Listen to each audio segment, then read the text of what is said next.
Muito obrigado, Filipe. Bom dia. Muito obrigado a todos os presentes,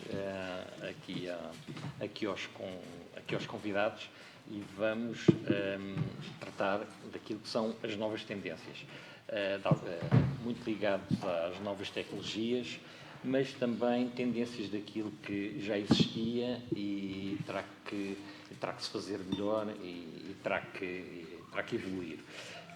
Eu vou fazer uma primeira pergunta que é geral, que é para todos. Peço aqui poucos minutos, que há aqui muitas questões.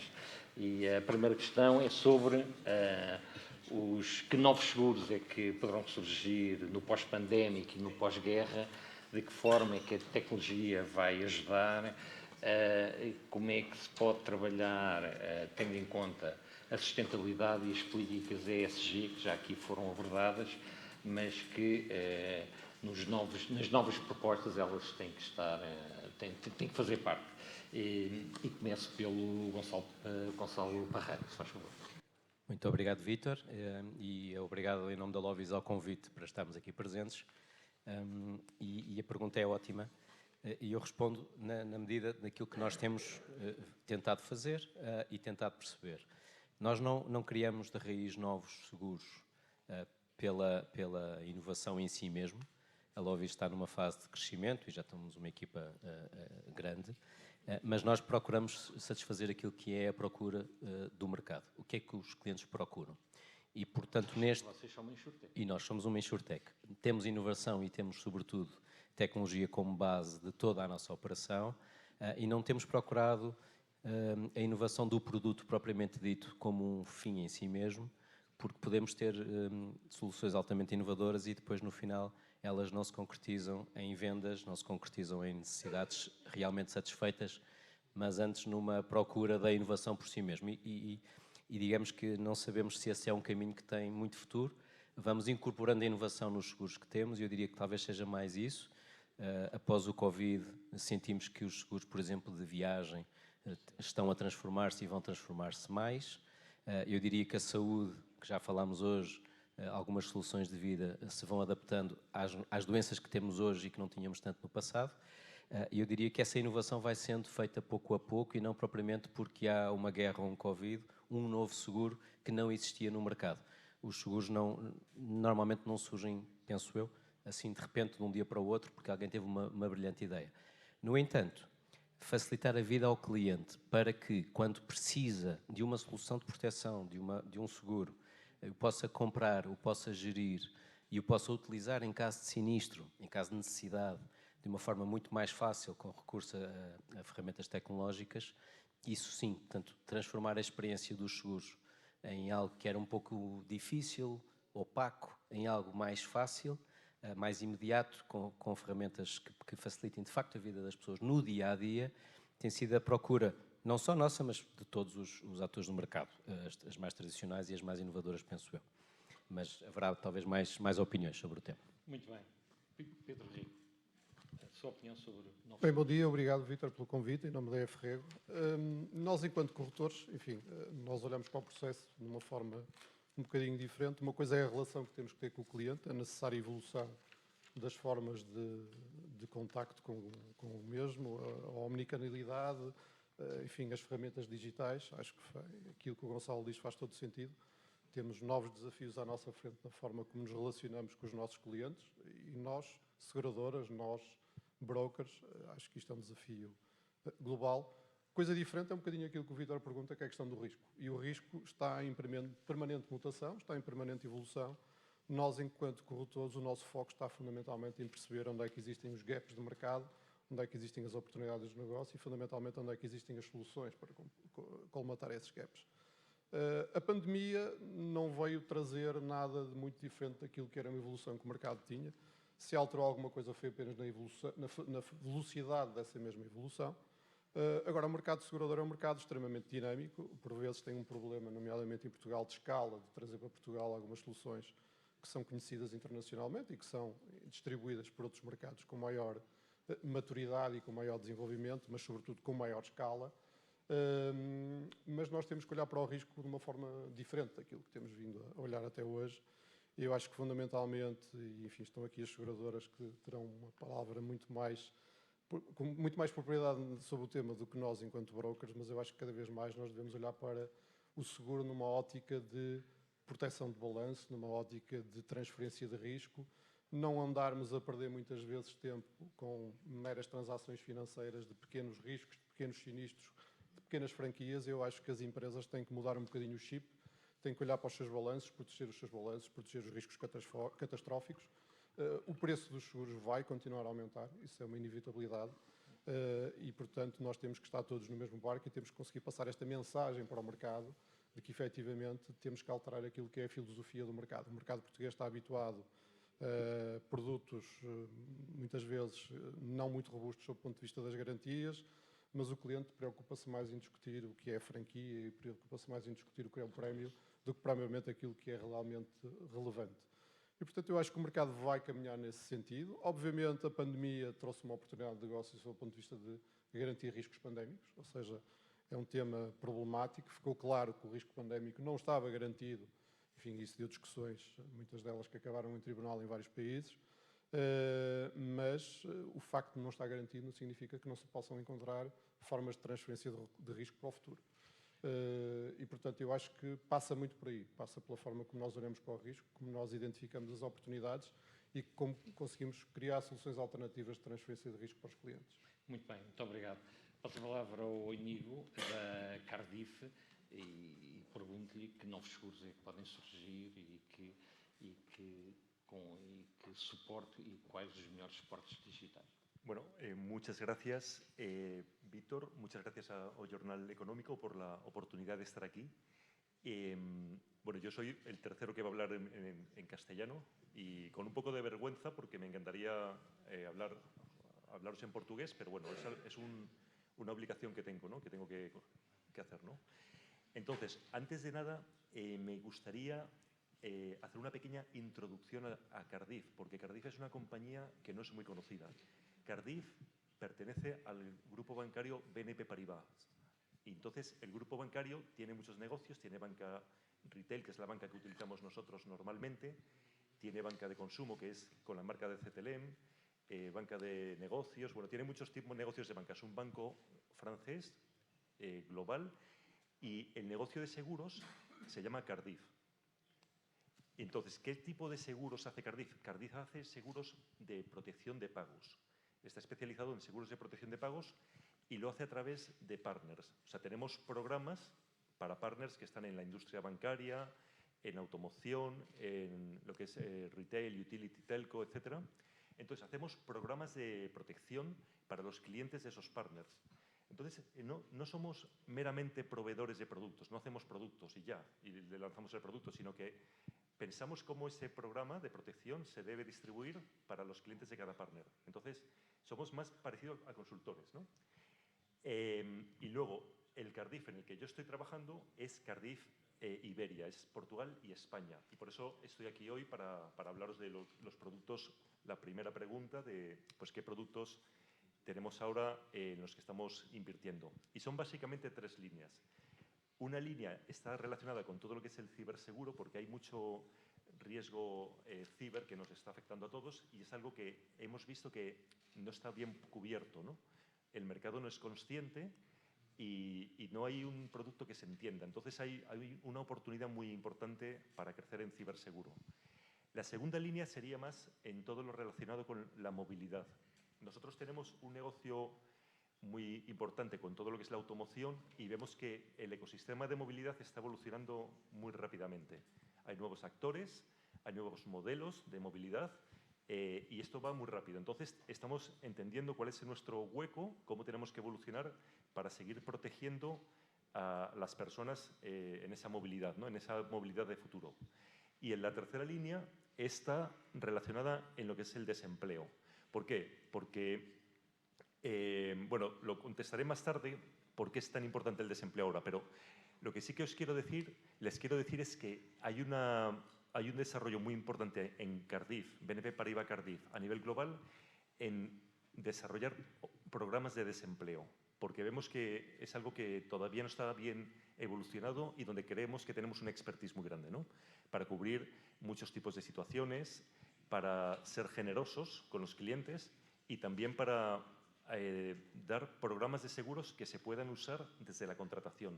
¿Y esto qué significa en desempleo?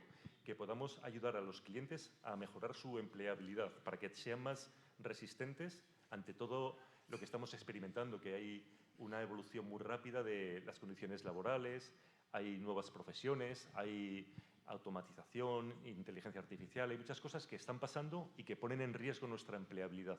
Entonces, conscientes de eso, estamos desarrollando programas muy evolucionados y que traen mucho valor al cliente. Muito bem. Ana Teixeira, da Mudei, faço-lhe a mesma pergunta, mas peço-lhe que, não sei se sente aqui à vontade, que nos fale também de algo que desapareceu, que foram as rendas vitalícias, ou seja, vão surgir novos seguros, mas há seguros antigos que entretanto desapareceram e as rendas vitalícias é um deles, praticamente desapareceu, e que desapareceu por causa do nível de taxa de juros, e agora com o advento de subida de taxa de juros, eventualmente, é um tema que volta a ser interessante. Vítor, obrigada pelo convite para estar aqui. Boa tarde a todos, ou bom dia a todos. Eu acho que os seguros têm... eu trabalho já em seguros há bastante tempo e estávamos até a falar lá fora. Eu sou uma apaixonada por seguros. Acho que os seguros têm um papel na sociedade e nas pessoas que é de uma relevância extrema. E cabe-nos a nós passar essa importância para as pessoas que nos rodeiam. O período pós-pandemia, eu concordo ali com o que já foi dito, e mais na perspectiva de Insurtech e de contacto com o cliente, que é a experiência que a Mudei tem e que nós podemos trazer para aqui hoje, e ali falando um bocadinho no que o Gonçalo estava a falar. O cliente, hoje em dia, ele sempre foi exigente, mas hoje o nível de exigência é diferente. Implica uma rapidez de resposta, implica uma acessibilidade, uma facilidade, uma simplicidade de linguagem que a tecnologia traz, mas a forma como nós chegamos às pessoas é rápida, através das redes sociais, e-mail, chat, WhatsApp, etc. Portanto, há uma exigência muito grande por parte do consumidor que se intensificou neste período pós-pandemia. Muito fruto deles terem experimentado durante a pandemia e ter funcionado bem. E isso também é fruto do nosso trabalho enquanto setor segurador, que conseguimos responder de uma forma muito capaz neste tempo. E, portanto, uma das coisas que nós sentimos que o cliente neste período pós-pandemia pretende ou sente a necessidade é de ter controle. Porque incertezas há muitas e nós reparamos neste último período de tempo que as coisas podem mudar de uma forma radical de um dia para o outro e que não depende do que nós possamos fazer, elas simplesmente acontecem. Já agora, desculpa, é possível no futuro haver contratos mais simples, contratos Isso, mais é por aí que eu quero entrar. Ou seja, eu acho que o que nos mostrou é que esta capacidade que nós temos que dar de controlo do próprio consumidor, dos seguros que ele tem e da forma como eles estão montados, tornou-se ainda mais preeminente nesta nova realidade, neste período pós-pandémico. E, portanto, eu acho que identificava, se calhar, aqui, correspondente a a necessidade de controle por parte do cliente, de ter alguma certeza no que ele tem. Mas também, aliado à acessibilidade, à facilidade e à simplicidade que a tecnologia permite, eu acho que mais do que novos produtos, como o Gonçalo estava a dizer, eu acho que já há produtos suficientes para muita coisa e que cobrem muitos riscos, e o próprio Ignácio estava aqui a falar sobre isso. Eu acho que é mais repensar a forma como eles existem. Nomeadamente, por exemplo, transmitindo esta necessidade de controle e esta necessidade de facilidade de acesso e de acessibilidade. E não é novidade, os produtos modulares, eu, enquanto cliente, poder escolher o que quero, que coberturas é que quero, porque depois é um equilíbrio entre mais ou menos proteção, mais ou menos preço, certo? Mas é uma decisão minha, enquanto consumidor. A possibilidade de ter produtos que switch on, switch off. Não é? Quer dizer, contratos anuais, será que ainda fazem sentido no mundo atual? Se calhar para algumas situações fazem, para outros se calhar não tanto. E todos nós estivemos parados em casa tanto tempo, mas continuamos a pagar o seguro automóvel, certo? Continuamos a pagar os seguros de acidentes de trabalho, mas o risco diminuiu nesse período, certo? Portanto, essa capacidade, se calhar numa empresa é um ambiente diferente, numa perspectiva de consumidor final, de cliente, de pessoa, é diferente. Portanto, esta capacidade de eu sentir que posso controlar, ligar e desligar quando assim o entender, quando as circunstâncias se alteram de uma forma rápida, não é? Pode ser também interessante. E depois acho que uma das dificuldades que nós temos como InsurTech é o custo de aquisição de um novo cliente. É extremamente alto. Porque o seguro é vendido a posteriori. O seguro é vendido depois de alguma coisa, certo? E, portanto, esta capacidade de poder incluir o seguro como algo nativo, como parte de uma solução maior, também pode ser algo muito interessante de explorar, que já está a acontecer, não é novidade, mas que permite uma proteção específica para o cliente, em que permite uma adesão também muito mais simplificada no momento da compra de um produto ou de um serviço que ele naquele momento está a fazer. Portanto, há aqui um conjunto de coisas que eu acho que mais do que novos produtos é se calhar repensar a forma de subscrição, a forma de gestão de sinistros, o que nós já temos atualmente, que já é uma panóplia muito grande de coberturas. Não respondeu, foi a minha questão, se as rendas vitalícias podem voltar. Eu não sou expert nessa matéria, portanto, Então passo. eu tentei passar. Muito bem. Gonçalo Batista, qual é a visão sobre o futuro imediato para a Inova Risco? Por favor. Obrigado também pelo convite. Eu vou tentar aqui sintetizar, já muito foi dito, né? E também sobre renda vitalícias, também, como dizia o outro, eu é mais bolos, e portanto não consigo acrescentar muito. Ninguém quer arriscar nesta muito a essa parte. Na Inova Risco nós vendemos principalmente soluções para património e para responsabilidades. E vou tentar aqui sintetizar um bocadinho a visão do mercado. Acho que o primeiro comentário que é relevante fazer é que a inovação é uma enorme dor de cabeça para a indústria seguradora. E é importante ter presente isso. A inovação traz incerteza e, normalmente, a indústria tende a estimar, por defeito, os riscos altos. Portanto, eles tendem a correr mal. Os riscos baixos tendem a correr bem, mas depois, com a concorrência, rapidamente as margens se deterioram e, portanto, volta a ser um problema em termos económicos. Eu separaria, se calhar, a inovação entre vender melhor os produtos velhos, e muito aqui já foi dito, e, portanto, não vou repetir muito, vou só referir, se calhar, assim, em passant, um bocadinho o problema das PMEs, que tem, enquanto que nas grandes empresas justifica-se a venda complexa, nas PMEs não, né? Ou no cliente particular. E, em particular, nas PMEs, acho que é muito relevante, existe hoje em dia uma gama grande de seguros de responsabilidade, principalmente de responsabilidade, e acho que é bastante útil haver soluções que aglomerem um bocadinho todas essas coberturas.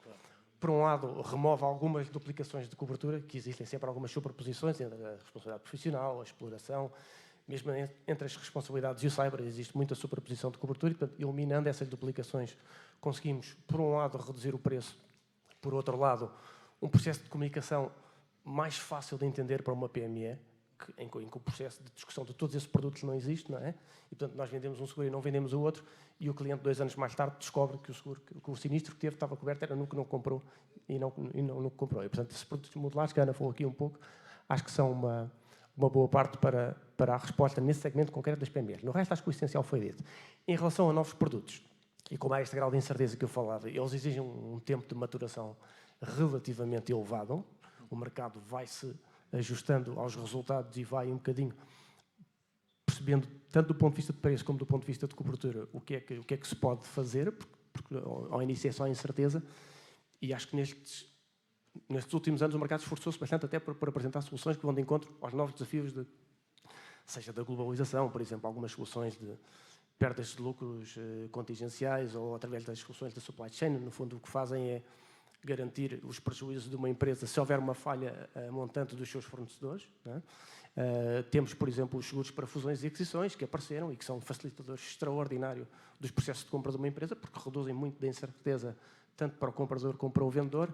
Há depois também o subsegmento das ofertas públicas de aquisição, seguros paramétricos que reduzem muito da subjetividade na análise de um sinistro em algumas áreas e que também permitem simplificar para uma certa faixa de clientes. Mas estes últimos 2 anos trouxeram muita complicação do ponto de vista da rentabilidade desses produtos. a pandemia trouxe para um lado muitas falências, não é? E que em si são um problema, em termos de... em todos estes seguros que eu acabei de referir.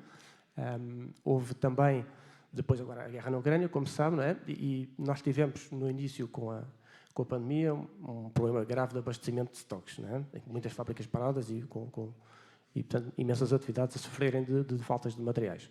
Os seguros de exportação aí foram relevantes? Os seguros de exportação foram relevantíssimos, sim. E, portanto, como facilitador também de todos estes problemas, e os seguros de crédito também, porque com as falências essas questões tornam-se mais relevantes. Mas dizia eu que, depois do ponto de vista do mercado, é fácil perceber as consequências diretas deste tipo de eventos.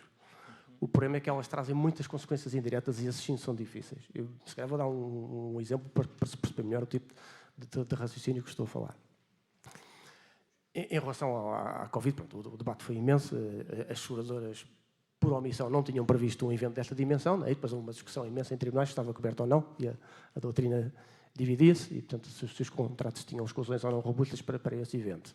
Em relação aos atos de guerra é mais fácil, porque ou dos riscos políticos, de forma geral, nos contratos standard eles estão todos excluídos. Mas temos, por exemplo, depois do problema do abastecimento, veio o problema da crise energética e da inflação, não é? Claro.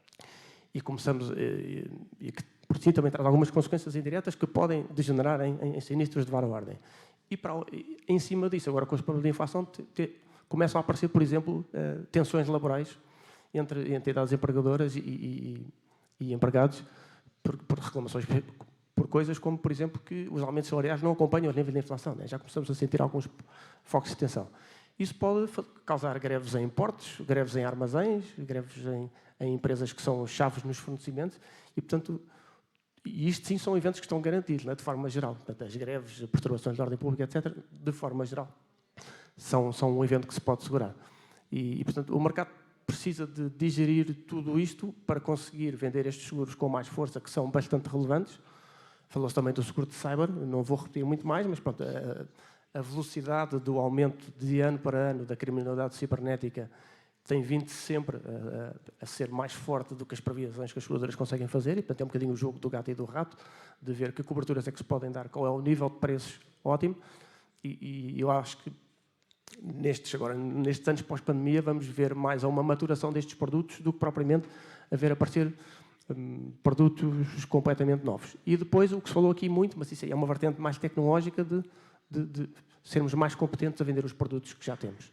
Tanto do ponto de vista de informação, como do ponto de vista de simplificação de processos de contratação, como também de próprio pricing, né? Com esta racionalização das coberturas e da comunicação das mesmas. Muito bem. Gonçalo, mantenha o microfone. Deixa-me perguntar-lhe em que vertentes é que a tecnologia pode aferir melhor o risco, até porque o risco está a aumentar. Falou agora no risco cyber e há um aumento exponencial. Em que medida é que a tecnologia pode ajudar a aferir o risco? Sim, em praticamente todas, não é?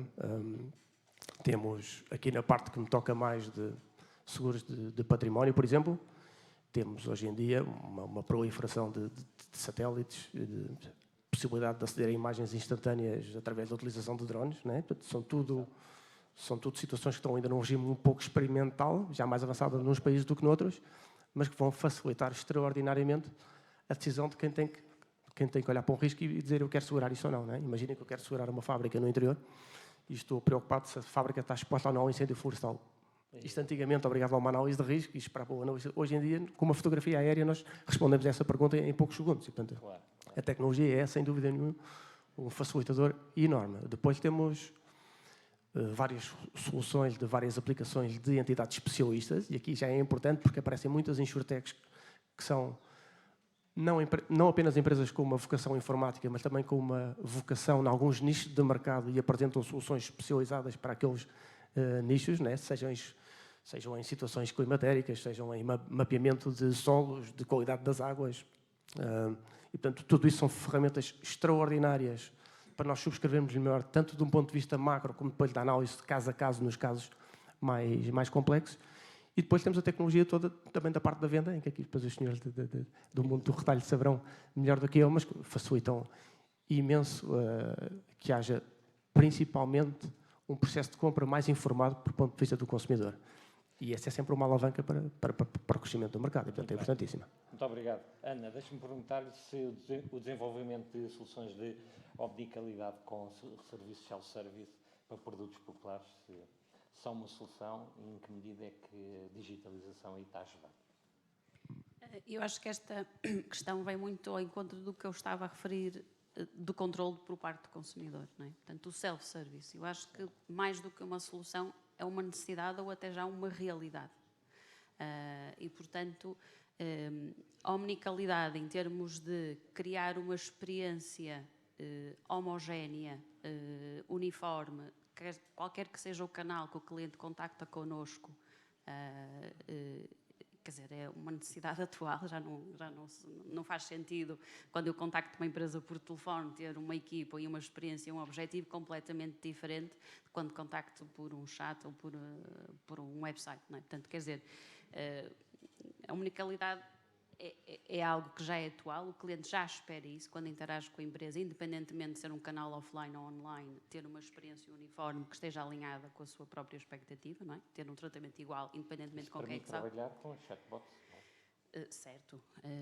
Quando estamos a falar de todo o tipo de contacto, não é? Quer seja offline por telefone, ou online, no website, ou uma aplicação, ou um chat, quer dizer, a experiência tem que ser uniforme. Hoje em dia já não faz sentido termos silos dentro da empresa, não é? Quer dizer, a empresa tem uma proposta de valor, tem um serviço e um produto que oferece ao consumidor, independentemente da forma que o cliente lhe chega a ele, não é?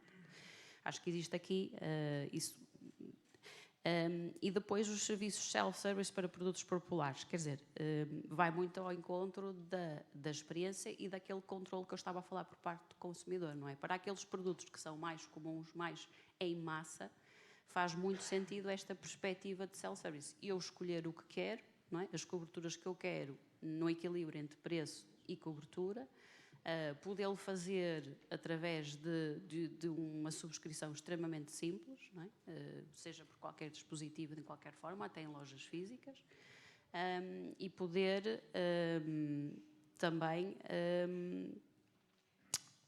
na segunda parte da questão dos produtos, portanto, os pulos de massa, acho que onde isto se aplica, quando são aqueles produtos mais complexos, com características muito específicas, a parte do self-service não se aplica, não é? As empresas de grande porte, grande risco, quer dizer que são produtos específicos. E, portanto, acho que faz todo sentido por isso. Muito mais do que uma solução, é uma realidade atual que nós hoje em dia já temos que responder.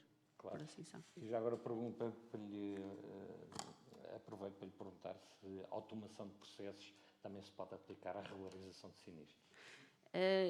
Sim, a minha, quer dizer, pensando na experiência geralmente quando falamos com clientes, e nós temos muito essa experiência na Moldei, eles dizem, o processo de subscrição é espetacular, nós tivemos uma assistência fantástica, Exato. gostamos imenso. Vamos ver quando precisamos de usar o seguro, certo? Portanto, o seguro torna-se algo tangível quando tem que ser usado, portanto, no momento do sinistro.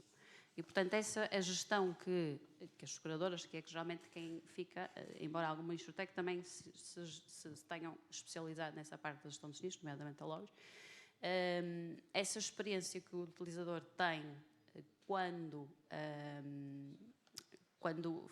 necessita de usar o seguro é extremamente importante, não é? Portanto, a tecnologia aqui tem um papel importantíssimo, sem dúvida, para facilitar o acesso e para simplificar todo o processo. O machine learning também pode ajudar e muito nesse sentido. Hoje em dia tem uma capacidade infinita e ilimitada de coisas que se pode fazer e de usos que se podem aplicar. Mas eu acho que, nomeadamente em alguns seguros mais específicos, como por exemplo o de vida, ou de daqueles que implicam uma componente mais emocional, eu acho que não se pode aliar aqui a componente humana. Portanto, eu acho que sim, há um papel da tecnologia, há um papel da automação de processos, há um papel muito grande na parte do machine learning, mas sem descurar da parte humana, porque depois no momento de gestão do sinistro, aqueles mais simples, certo, eu quero é que o meu carro seja arranjado e pronto, não é? Vou lá à oficina e arranjo, mas há outro tipo de seguros em que o lado emocional é muito importante ser gerido e, portanto, é este equilíbrio que eu acho que tem que ser conseguido. Muito bem. E Nico, qual é que entrando aqui numa das áreas da Cardiff, e tendo em conta o crescimento dos riscos geopolíticos, que imposições é que poderão existir ao nível da proteção de pagamentos? Bueno, el grupo Cardiff hace cada cierto tiempo una encuesta de protección a nivel global. Entonces, lo que tratamos de ver es cuáles son las preocupaciones de los ciudadanos normales de la calle, pues en cada momento, ¿no? Entonces, es muy interesante los resultados de esta encuesta de protección que tuvimos antes y después del COVID. ¿Por qué es muy interesante? Porque vimos que cambió totalmente, radicalmente, lo que nos preocupa, ¿no? Y eso es algo que seguro que todos nosotros nos sentimos identificados. ¿Qué ha cambiado? Pues que de repente el tema de la empleabilidad, perder el trabajo, perder tus ingresos, se ha vuelto algo muy importante. Es una preocupación porque no lo percibimos, no hay otras, las preocupaciones que había antes dejaron de ser tan relevantes después del COVID. ¿Y qué significa esto, llevado al mundo de la protección de pagos? Significa que nos preocupa poder perder nuestro estilo de vida, poder tener limitaciones para pagar nuestros compromisos, nuestros préstamos. Todos tenemos una hipoteca, a lo mejor tenemos un préstamo personal. Entonces, el poder continuar con ese estilo de vida es muy importante. ¿Y entonces qué significa esto? Pues que para nosotros esta encuesta nos pone de manifiesto que hay una preocupación de la sociedad por poder, pues, mantener cosas tan básicas como, por ejemplo, tus pagos de suministros de luz, de gas, o, por ejemplo, poder pagar los colegios de tus hijos, o poder pagar tu educación, o poder tener acceso a la movilidad, porque nos tenemos que mover, es algo muy importante, cada uno se mueve como quiere. Entonces, todo lo que está relacionado con la actividad de crédito para este estilo de vida se ha puesto de manifiesto que es muy importante, ¿no? que lo podamos asegurar, incluso si las cosas vienen mal, si tenemos una incapacidad, perdemos un trabajo, etc. Y entonces esta encuesta nos ha arrojado este resultado. Y algo interesante también es que cuando hemos analizado los motivos por los que pedimos un préstamo, sigue siendo el más importante una hipoteca, ¿no? Porque la hipoteca es tu gran operación financiera en la vida. Sin embargo, lo que hacíamos antes, que era pedir un préstamo para un viaje o para un automóvil, etcétera, sigue estando ahí, pero es más importante ahora vemos que los préstamos se piden sobre todo también para educación, para reforzar nuestra formación, para ser más resistentes, ¿no? Y de nuevo, esto está vinculado con toda la preocupación que hay en general en la sociedad respecto a la pérdida de empleo, ¿no? Es algo que vemos que hay un momento ahora crítico, ¿no?, en todas nuestras cabezas. Sim, senhor. Pedro, deixa-me perguntar-lhe como é que a tecnologia é importante quando se pensa em democratizar o acesso aos seguros de saúde e, ao mesmo tempo, aportar valor global ao negócio do segurador ou do corretor.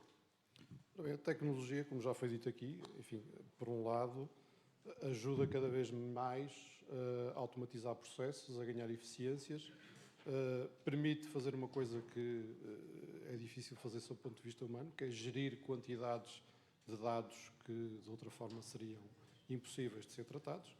E, portanto, o facto de nós termos a capacidade hoje em dia, através de inteligência artificial, por exemplo, de analisar quantidades de dados nunca antes disponibilizadas no passado, permite-nos ter uma melhor categorização dos riscos e uma melhor percepção das políticas de subscrição que as próprias seguradoras conseguem fazer. A questão dos seguros de saúde é uma questão, enfim, que tem aqui um outro impacto que tem a ver com aquilo que é a mudança do mercado da saúde. Ou seja, nós assistimos, por um lado, uma inflação, um aumento dos custos de saúde muito para além daquilo que é a inflação normal. Por outro lado, assistimos também, infelizmente, ao desenvolvimento de novas tecnologias, de novas terapêuticas e de novas práticas que muitas vezes nem sequer estão acessíveis, em alguns casos, no Serviço Nacional de Saúde, que têm custos que são custos incomportáveis se não houver, na maior parte dos casos, um seguro de saúde que permita fazer face a essa situação. Nós temos visto, e bem, as seguradoras cada vez mais oferecer planos que apostam na robustez das coberturas, no aumento dos limites. Eu acho que isso é uma tendência que se vai continuar a assistir um pouco à semelhança daquilo que também já se faz noutros países. E o caminho passa também por fazer um repricing do seguro de saúde, porque, obviamente, em nome daquilo que é a sustentabilidade do setor, Obviamente que se o custo dos sinistros tem um aumento cada vez maior, é de esperar que a forma como, enfim, é calculado o preço do seguro também vá sofrer esse impacto. Desculpe, isso é a forma de fazer o balanço entre manter um enfoque no cliente e mitigar o risco, é isso? Sim, eu diria que hoje em dia todas as companhias e todos os operadores têm a preocupação de acompanhar o cliente ao longo de todas as fases da sua vida. E, portanto, hoje em dia, aquela questão dos seguros vitalícios, enfim, ou seguros sem saída obrigatória, por exemplo, no seguro de saúde, que há 20 anos era uma situação muito excepcional, começa a ser cada vez mais comum. Com o envelhecimento da população, as necessidades também de cuidados médicos vão aumentando, as necessidades de nós termos instrumentos ou termos os seguros que permitam acompanhar toda a vida do nosso cliente é cada vez mais premente. Claro. E isso, obviamente, é um desafio adicional em termos daquilo que é o balanceamento do prémio e do equilíbrio técnico que a seguradora tem que ter para conseguir continuar no mercado e oferecer este tipo de soluções. A tecnologia, sob esse ponto de vista, e voltando ao início da questão, penso que é fundamental no sentido de, seja através de modelos preditivos, atuariais ou de análise de informação, conseguir fazer exatamente essa monitorização e esse acompanhamento de uma forma cada vez mais precisa, sem prejuízo de todos nós temos consciência que, sob o ponto de vista de pricing e sob o ponto de vista daquilo que é a tipologia de produtos, a transformação que está em curso vai continuar e vai acelerar. Muito bem. Gonçalo Parreira, pergunto se as soluções de simplificação e venda para os diversos modelos de negócio de I2I são a solução e se tudo isto vai funcionar continuar a funcionar na sua ótica por canais diretos ou via intermediação? Diria que sim. Portanto, de facto, a tecnologia e saber estar junto do cliente, se há uma tendência que nós internamente também sentimos, e eu também já trabalho no setor há bastante tempo, é como é que nós como é que nós vendemos o nosso produto e como é que nós prestamos o nosso serviço. Quem é que o compra e porquê. E uma insurtech como a Lovis, que ainda por cima está presente em vários países, França, Portugal e Espanha para já, é muito interessante perceber coisas bastante óbvias. Nós em Portugal, pelo menos falo por mim, temos o WhatsApp numa esmagadora maioria de nós. Ou se não é o WhatsApp agora por causa das questões da encriptação, o Telegram e as alternativas. Em França, é muito menos frequente um cliente achar normal submeter as cópias da carta de condução para subscrever o seguro automóvel por WhatsApp do que em Portugal.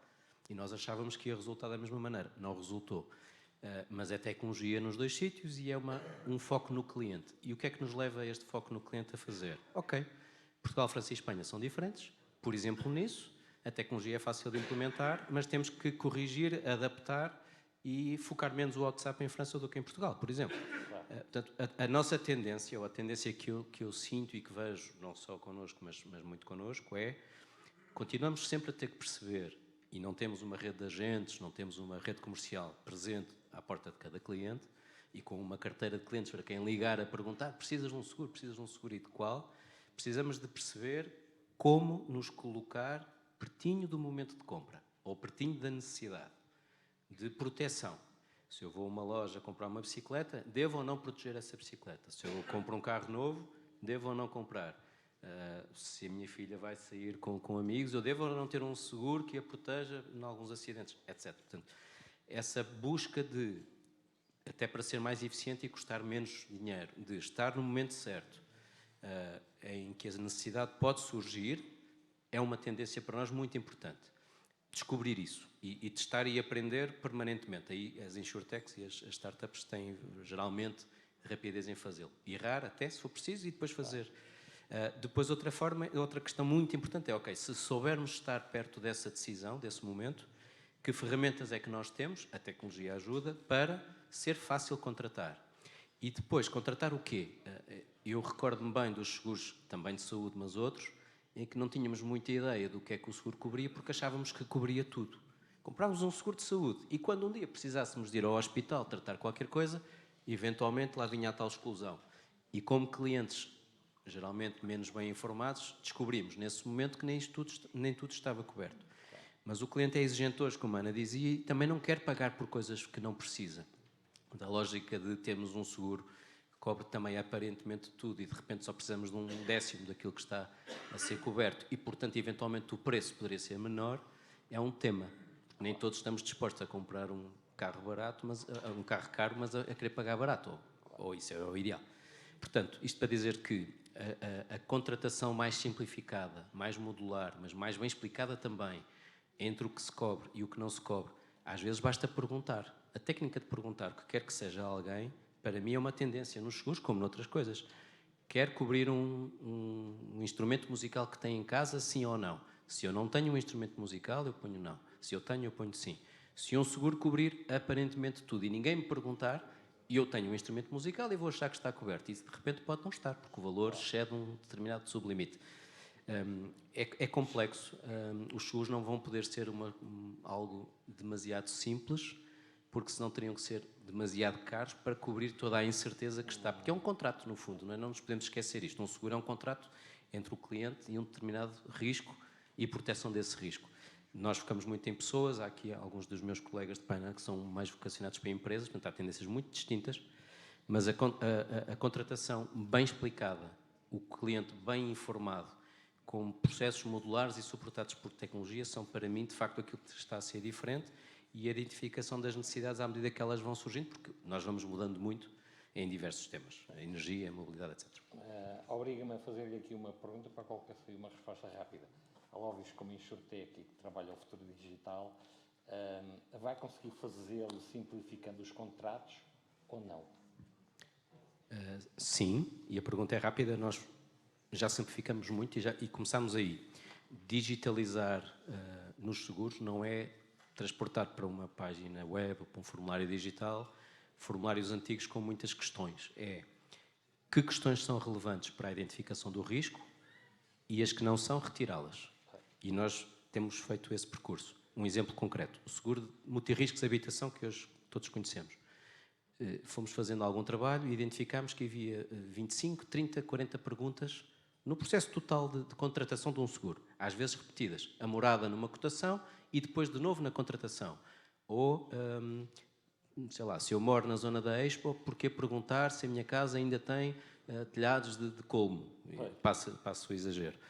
Com tecnologia, há muitas coisas que não têm de ser perguntadas ao cliente. Essa simplificação está permanentemente no nosso percurso e eu hoje acredito que em todos os atores, mesmo aqueles que achamos que são tradicionais e que já têm muito pouco de tradicional. Muito bem. Antes de passar uma pergunta final para todos, pedir-lhe que passasse o microfone ali ao Gonçalo Batista para lhe perguntar se podem os seguros paramétricos alargar-se a todas as vertentes dos ramos reais e se há índices indicadores exatamente para parametrizar este tipo de propostas de seguro. Sim, de forma abstrata, sim, pelo menos para os ramos mais de seguros de coisas, não é? Danos patrimoniais. Portanto, nas responsabilidades estamos a garantir uma responsabilidade legal e, portanto, isso não pode ser transferido para um indicador, porque o indicador é um indicador médio e não se ajusta à responsabilidade de cada pessoa, de cada empresa. Em relação ao património, sim. E há sempre aqui um compromisso, é um tema que já tem vindo a falar muito sobre diferentes perspectivas aqui neste debate, que é um compromisso entre simplicidade e eficácia. Não é? Os seguros paramétricos retiram a carga subjetiva, não é? Porque passamos a discutir que se houver menos que X dias de chuva e eu tenho, ou menos X dias de calor, eu tenho perdas de vendas de ar-condicionados ou de cerveja, ou o que seja, por exemplo, em seguros de contingência, não é? E temos a vertente dos patrimoniais, que também é completamente mensurável, que está muito centrada nos riscos catastróficos. Isto ainda tem... A aplicação é difícil, porque obriga a haver clientes dispostos a alguma retenção de risco, porque estamos a trabalhar com parâmetros médios, mas sim, pode-se parametrizar a dizer que a cobertura de sismos acontece se o sismo na escala de Richter assistir um valor acima de 6, não é? Ou se tivermos um valor de precipitação média acima de X milímetros ou abaixo de X milímetros, não é? Pronto, isto é muito relevante e é mais fácil de aplicar, por exemplo, na agricultura, onde o tema das cheias ou das secas é muito relevante, a agricultura e pecuária, vou aqui generalizar o setor primário. Nos outros há dificuldades de implementação, mas é um caminho que vai chegar certamente e julgo que vai chegar mais também nas PMEs, onde o tema simplificação acaba por vencer um bocadinho em relação à eficácia, que é, eu vendo um produto, se calhar não é um produto ótimo, mas que é mais simples de explicar e retira aquela carga negativa de que o sinistro que não está coberto. Porque passa a ser completamente previsível quando é que está coberto e quando é que não está. E isso em si também tem uma vantagem muito grande e, portanto, eu julgo que vamos ver mais disso no futuro. Muito bem. Começando por si, é uma pergunta igual para todos. Quais são os desafios que se colocam, falámos de novas tendências, quais são os desafios que se colocam para os próximos anos, de forma sucinta? Sim, de forma muito sucinta, eu julgo que e temos aqui falado um pouco do como, que é colocar o foco no cliente. Hoje em dia temos muito mais informação disponível nas nossas... A experiência é importante ou deixou de ser importante a experiência? A experiência em que sentido? A experiência, sentir que foi fácil, que foi útil. É importantíssimo. Vivemos num mundo imediato de consumidores impacientes em que quaisquer horas na demora de uma resposta para o cliente é uma eternidade e, portanto, precisamos esta simplificação vai permitir dar esses níveis de serviço. E, portanto, arranjarmos tecnologia que permita não só contratar, mas também falar aqui menos hoje sobre a parte da regularização do sinistro. Hoje em dia vamos tendo mais tecnologia e eu acho que no sinistro vamos ver muitas novidades nos próximos anos. Vai ser extraordinariamente mais fácil de regularizar algum tipo de sinistros quase sem intervenção. E eu acho que nesse aspecto a intervenção humana não vai fazer tanta falta. E, portanto, se eu tiver um sinistro automóvel e puser o carro na oficina e chega à oficina e já lá está a ordem de reparação e está tudo acordado, não vai haver falta dessa interação com a seguradora e, portanto, nas áreas onde isso é possível, vai ser extremamente útil e acho que vai ser esse o modo para os próximos anos. Muito bem. Ana, desafios nestas novas tendências?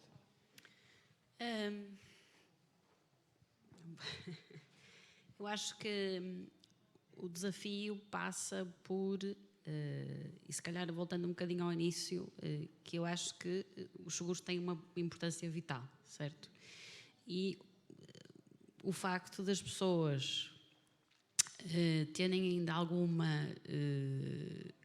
aversão não é a palavra, mas algum reticência em às vezes protegerem quando precisam, não é? Não pensar só no seguro para cobrir a obrigatoriedade legal ou porque é uma obrigação contratual. Mas a questão da literacia, não é? Isso, eu acho que esse é o desafio. E quando estamos a falar de as pessoas assumirem controle, não é? E voltando ao que o Gonçalo estava a dizer, de as pessoas quando vão usar saberem o que está e o que não está incluído, implica que quando estão no momento da pesquisa, no momento da subscrição, possam tomar decisões informadas e conscientes. E, portanto, eu opto por incluir ou não incluir alguma coisa, mas sei o que estou a fazer de forma consciente. E às vezes o que o Gonçalo estava a dizer, perguntar se tem um instrumento musical, sim ou não, e se quer proteger esse instrumento musical, sim ou não, pode parecer desnecessário, mas até não é, porque implica uma consciencialização na tomada de decisão. Ou seja, eu vou dizer claramente que sim ou que não tenho ninguém a decidir por mim. E, portanto, acho que há aqui um trabalho muito grande neste sentido de falar de forma simples, de uma forma clara. É verdade que o seguro é um contrato, é feito por advogados, mas é usado por pessoas.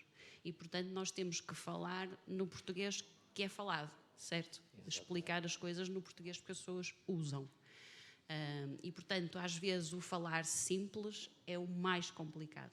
Explicar os conceitos difíceis de forma simples é o desafio.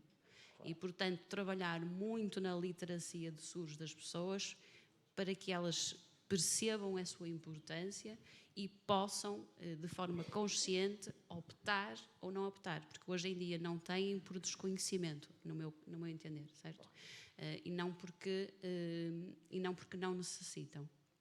E, portanto, acho que nos cabe aqui todos muito esse papel de explicar a importância e o valor do seguro na vida das pessoas e das empresas, naturalmente.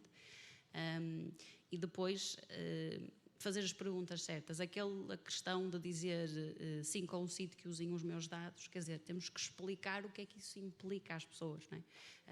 Falamos aqui da partilha de dados, não é? Quer dizer, eu enquanto consumidora eu não tenho problema em partilhar os meus dados, não é? Para ter se calhar uma aferição de risco mais personalizada à minha pessoa e poder eventualmente pagar menos. Mas quero ter consciência clara de para que é que esses dados são usados, quem é que os vai usar, com que intenção, e que é só limitada àquele uso, não é? Portanto, isso tudo cabe-nos a nós passar essas informações às pessoas para que elas tenham consciência e possam tomar decisões informadas, que eu acho que isso é o desafio para combater a falta de seguros que há e a falta de penetração de seguros em várias áreas da vida das pessoas. Ok, muito bem, muito obrigado, Inigo. Os desafios de forma sucinta. Bueno, a ver, todo el tema tecnológico es un desafío en sí y también es una oportunidad. ¿Y por qué digo esto? Porque el sector tradicionalmente, porque el sector asegurador es conservador por naturaleza, somos conservadores, no somos arriesgados. Y eso, llevado a lo tecnológico, también nos hace estar un poco más retrasados comparado con otros sectores. Sin embargo, nosotros, bueno, yo estoy honrado de estar en este panel con tanto talento, con tanta InsurTech, ¿no? Y estoy muy alineado con lo que habéis dicho. ¿Y por qué digo esto? Porque lo que estamos haciendo nosotros en BNP Paribas, Cardiff, es observar las InsurTechs, FinTechs, PropTechs, HealthTechs, porque es muy interesante ver cómo evolucionan las ideas que tienen y puntualmente hay un fondo de inversión que invierte en ellas. ¿Por qué? Porque queremos captar ese conocimiento y ese saber hacer las cosas. ¿Por qué es importante esto? Porque nosotros vivimos en las compañías grandes, en el mundo... a ver, ¿qué os voy a contar? ¿No? Los que tenéis experiencia en compañías grandes sabéis que son compañías de muchas fusiones, con bases de datos que no están bien, no están alimentadas, tenemos que tener mucho cuidado, hay mucha manualidad, etc. Entonces, el combinar, o sea, estar cerca de InsurTechs, traer ese talento, ese conocimiento, esas capacidades y poder evolucionar nuestro negocio tradicional es muy importante. Y un ejemplo de esto es, hemos lanzado un proceso de gestión de siniestros, como hacen muchas compañías, es un proceso digital, pero tiene algo importante, que es, hemos metido el factor humano allí donde hace falta, donde tiene valor para el cliente.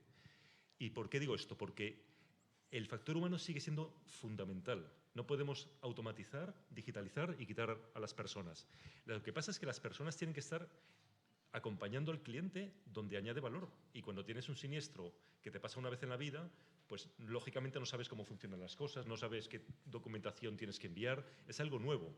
Nos pasa a nosotros que trabajamos en el sector y imagínense a la gente de la calle. Entonces, lo que hemos hecho es poner personas que acompañan a los clientes y siempre es la misma persona, con lo cual hay una familiaridad con el cliente y esto lo que produce es, al final tenemos, bueno, por supuesto, métricas de proceso, reducción de ciclo de tiempo al 50%, tenemos incremento de tasas de aceptación, que eso es muy importante porque tenemos que aceptar siniestros, y luego métricas de cliente, que son recomendación, satisfacción y reclamaciones mucho mejores que las que teníamos antes. Esto yo creo que son impactos visibles, ¿no? De que por ahí van las cosas, ¿no? Es el camino. Muito obrigado, Inigo. Pedro. Eu diria, Vítor, além daquilo que, enfim, que os meus colegas de painel referiram, que é totalmente pertinente, eu aqui dava apenas uma visão um bocadinho daquilo da corretagem ou da mediação, que é, no fundo, a definição do que vai ser a mediação e o que vai ser a corretagem no futuro.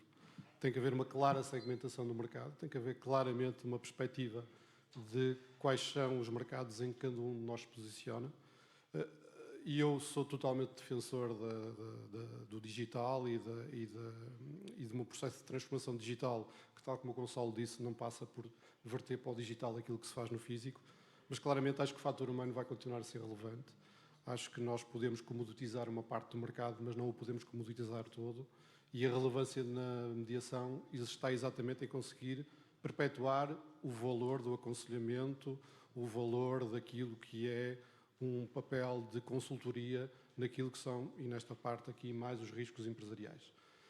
Eu acrescentava apenas um outro desafio, que não é um desafio específico do setor, mas que é um desafio que nos preocupa a todos, que é o desafio da captação e da retenção de talento. Ou seja, todas hoje em dia as nossas empresas têm vagas por preencher, está a ser difícil explicar às novas gerações o que é o setor financeiro. Dentro do setor financeiro, o setor segurador está, se calhar, no final da linha. E, portanto, isto é um desafio que todos nós temos que fazer, de explicar às novas gerações a relevância e a importância do setor segurador, que, tal como já foi dito, é um setor que tem uma importância social enormíssima. Acho que nunca me canso de dizer isso e acho que o setor deveria ser mais vocal em transmitir aquilo que é o valor que devolve à sociedade e à economia todos os anos, através das indenizações que paga e através da segurança que transmite aos agentes económicos. E eu acho que é importante, seja na academia, seja através daquilo que são estes fóruns e na comunicação que nós temos com todos os stakeholders, de demonstrar o que é o setor segurador e atrair as novas gerações para o setor segurador, porque corremos o risco de ter um setor que está a envelhecer muito rapidamente. Muito bem. Gonçalo, de forma sucinta. Muito rapidamente, e eu passo os nossos quatro desafios, temos muitos mais, mas destaco 4, e que são nossos, mas penso que espelham bem. Portanto, o primeiro desafio é continuar a crescer e com um custo de aquisição dos novos clientes razoável. Ou seja, se nós não crescermos, as coisas não correm bem. Portanto, esse é o primeiro dos desafios e é aquele que rege quase tudo o que fazemos, ou tudo o que fazemos. Um segundo desafio específico é, a Lovis tem vários seguros diferentes de pessoas, e é passar uma taxa de 1, pouco apólices por cliente para mais que 2. Portanto, nós queremos que cada um dos nossos clientes tenha não só um seguro, mas 2 ou 3 ou mais. Esse é o segundo desafio. O terceiro desafio, que é muito imediato, é lançar mais produtos nos países onde estamos. Por exemplo, em Espanha, lançar o seguro automóvel, e isso é só por si é uma história interessante, e esse é outro desafio, e há mais deste género. E o quarto, e é o meu desafio pessoal, é captar no canal B2B2C mais parcerias que vendam bem, com sucesso e com satisfação dos clientes. Portanto, destaco estes 4, podia falar de todos os outros, tecnologia, pessoas, etc., mas são os nossos e são os nossos agora. Muito bem. Muito obrigado aqui aos meus colegas de painel e peço que agora tomem atenção ao próximo e último painel, onde iremos tratar do estado da nação da indústria. Muito obrigado.